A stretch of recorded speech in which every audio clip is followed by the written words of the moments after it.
नमस्कार साथियों, मिथांस की कहानियाँ यूट्यूब चैनल में आपका हार्दिक स्वागत है। आज मैं आपको बताऊंगा बाली और सुग्रीव का जन्म कैसे हुआ था तथा ऋषि मुख पर्वत का नाम कैसे पड़ा। ऋषि मुख पर्वत श्रेणियों के अंतर्गत एक पर्वत पर एक विशाल वानर रहता था जिसका नाम ऋक्षराज था। किसी ने उससे पूछा कि इस पर्वत का नाम ऋषि मुख क्यों पड़ा, तो उसने कहा कि रावण के द्वारा सताए हुए कई ऋषि एक साथ एक जगह मौन होकर रावण का विरोध कर रहे थे। रावण जब विश्व विजय के लिए वहां से निकला तो उसने एक साथ लाखों ऋषियों को एक जगह एक तरफ देखकर पूछा कि इतने सारे महात्मा लोग यहाँ क्या कर रहे हैं। तो राक्षसों ने जवाब दिया, महाराज, यह आपके द्वारा सताए हुए ऋषि मूक होकर आपके विरोध स्वरूप यहाँ इकट्ठे होकर आंदोलन कर रहे हैं। रावण ने कहा कि इनकी इतनी हिम्मत, मार डालो इन सभी को। रावण की आज्ञा से राक्षसों ने उन सभी ऋषियों को मार डाला। उन्हीं के अस्थि अवशेषों से यह पहाड़ बन गया जिससे इसका नाम ऋषि मुख पर्वत पड़ गया। बाली और सुग्रीव का जन्म कैसे हुआ, अभी यह भी जान लेते हैं। वह ऋक्षराज नाम का वानर बड़ा ही शक्तिशाली था।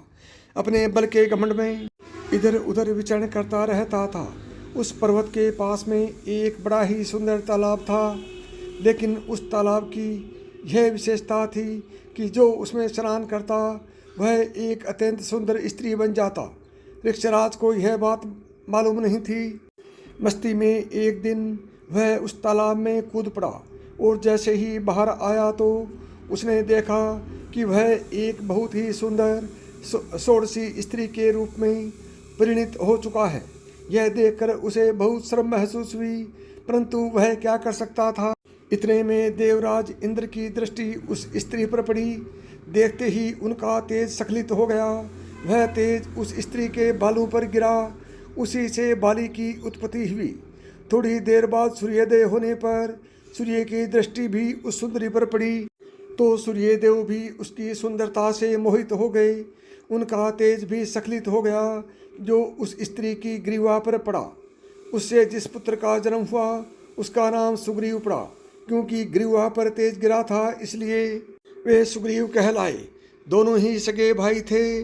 बड़ा भाई बाली इंद्र का पुत्र और छोटा भाई सूर्य का पुत्र सुग्रीव था। बालों पर तेज गिरने से बाली और ग्रीवा पर तेज गिरने से सुग्रीव नाम पड़ा।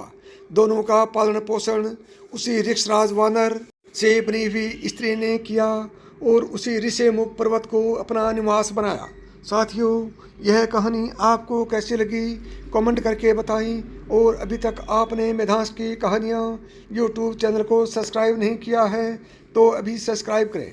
नमस्कार दोस्तों, जय श्री राम।